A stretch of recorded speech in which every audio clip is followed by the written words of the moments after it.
যুক্তরাষ্ট্র ও যুক্তরাজ্য সরকারের সাথে বাংলাদেশ বিষয় নিয়ে ভারতের আলোচনা স্বাধীন সার্বভৌম দেশের অভ্যন্তরীণ বিষয়ে হস্তক্ষেপ উল্লেখ করে এর তীব্র নিন্দা জানিয়েছেন বিএনপির সিনিয়র যুগ্ম মহাসচিব রুহুল কবির রিজভী। সকালে রাজশাহী নগরীর ভুবন মোহন পার্কে স্বৈরাচার পতনের আন্দোলনে শহীদ ও আহত পরিবারের সাথে সাক্ষাৎ ও দোয়া মাহফিল অনুষ্ঠানে তিনি একথা বলেন। অন্তর্বর্তীকালীন সরকারকে উদ্দেশ্য করে রিজভী বলেন, জাতীয় নির্বাচন নিয়ে গড়িমসি করলে সরকারের প্রতি জনগণের অনাস্থা আসবে। ভারত এখন শেখ হাসিনার দোসরদের বাগান বাড়িতে পরিণত হয়েছে বলেও মন্তব্য করেন রিজভী।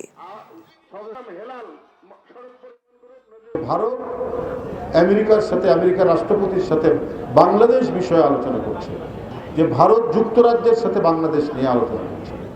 কেন? বাংলাদেশে সরকার নেই, তো বাংলাদেশকে নিয়ে আপনারা তো মাথা ব্যথা কেন?